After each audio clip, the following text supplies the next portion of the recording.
What's good, y'all? I'm super hyped to get into the Accelgor buffs and changes in this hack. This is not your average run-of-the-mill ROM hack, so if you just happen to be clicking on this video, make sure that you check out the description below, or if you have yet to do so, definitely, please, I implore you to do that. There is a link to the same Google Sheets that I use in all my videos, and you can check out all 600 plus move buffs and changes. I did a complete overhaul of every single move for the most part. Every single Pokemon is given specific love and care to be very viable and very fun to use and unique from one another, and Accelgor is no exception. It now has one of, actually probably my literal favorite type combination ever, in Bug and Dark. Obviously, we got a new one of those in Gen 9, but in Gen 1 through 7, that type combo does not exist. There is another one, actually. It is Ariados, but you can check out that video for the justification and explanation for that type change. It's a little bit of an older video, but it's great. Accelgor, however, fits the Bug Dark typing perfectly to a T. It's kind of weird that it isn't, in my opinion. So he's a ninja Pokemon, right? We all know this. Greninja is another ninja Pokemon that is Dark type, and they have very similar vibes. And Accelgor actually fits Dark type even more. Not only does its personality and design exude Dark for me, because it loses the shell when it evolves, and it's all kind of, it has like this vendetta against the world, and it's just this edgy ninja Pokemon because it's super fast because it has no shell anymore, which is super cool, by the way. And he's all bandaged up. He's got those dark bandages and that dark expression on his face, and the eyes with a little scar going down it. Like, he's very much Dark type, very much like anime villain almost, or like kind of like an anti-hero. And if you read the Pokédex entries, it talks about ninja-like movements and all this stuff.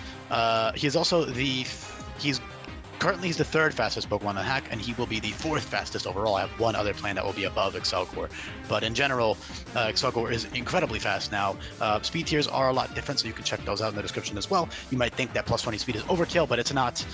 It's definitely needed in a hack like this, and this gives him a much better speed tier too. I mean, not that at 145 was bad at all, it was incredible, but it just gives him that much more of an edge, and you can actually run zero speed investment for a lot of trainer fights because you do have access to infinite usability capsules and infinite EV training items that you can use, and you can speed creep the opponent's team. Say the fastest Pokemon hits 120 base speed, so you only need to speed creep that, and then you can slap the rest in attack and special attack. Speaking of, by the way, speaking of abilities, you have two incredible ones in versatility and adaptability. Adaptability with Bug Dark is actually much better because bug types offensively are buffed in this hack. If you check out the speed tier guide, the type chart guide, you can see that Fairy, Ghost, and Fighting don't resist Bug anymore. So especially Fairy, that's a big deal. Obviously Ghost you already hit with your Dark, but Fighting and Fairy, those are both huge things that actually no longer resist Bug in this case, so you actually have really good neutral coverage. Bug Dark, there's almost nothing that can resist Bug and Dark type moves in this hack with adaptability. He has very strong moves. If I can let this load back, I wish I didn't switch tabs. I forgot that it lags when I do that while recording. Yeah, it's gonna hang for a second, but I'll just talk while that loads. Accelgor, incredibly fast, incredibly strong with adaptability. Versatility is significantly weaker. However, you have access to a lot of powerful coverage moves, such as stuff like Close Combat, Focus Blast, Power Whip, which I envision him using those whips, on his, the bandages to whip with. Also, he could like extend his body because he's like this stretchy snail type guy. Finishing below, Mud Bomb, excuse me, I said the wrong move. Mud Bomb is very strong, has great ground coverage. Aura Sphere, again, because he's a ninja. He already learned Focus Blast anyways.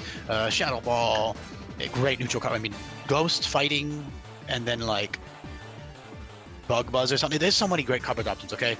But like Aura Sphere, Shadow Ball alone is perfect coverage on versatility sets. However, you are trading off a significant amount of power from adaptability for versatility. So you're basically running adaptability until you see something on the opponent's team that resists Bug and Dark, or that would take more damage. Because, for example, super effective Stab, Aura Sphere will do more than neutral adaptability Dark Pulse, because adaptability is only a 2x boost, while versatility is a 50% boost that stacks with super effective. So that kind of puts it in perspective. Aura Sphere would be stronger in that case. But in general, you have two great abilities that you can switch between with those infinite usability capsules. Other really cool stuff like Reversal with Endure would be really strong with versatility or adaptability even, but mostly versatility. Shelmet's also great. Shelmet is Bug Steel. I gave them Dry Skin because they already had the ability Hydration in Vanilla, and that's pretty much the exact same concept. Flavor-wise, they're healing themselves in the rain because they like to stay hydrated. Dry Skin does give him funny 5x weakness to fire, but it doesn't matter, you're dying to fire types regardless. Although a Violet Shelmet is actually a genuine option if you really wanted to. It's not super intended. Like, for example, the speed tier guide, I didn't put it with the viable, like a Violet Pokemon, like the baby, like the mid-evolutions for the pseudos and stuff. But you could totally use a Violet Shelmet if you wanted to. It has great stuff like Strength Sap and toxic, and it's really bulky and has a great typing and has 2 great abilities. Shell Armor is huge because you have stuff like Acid Armor, which gives you +3 defense.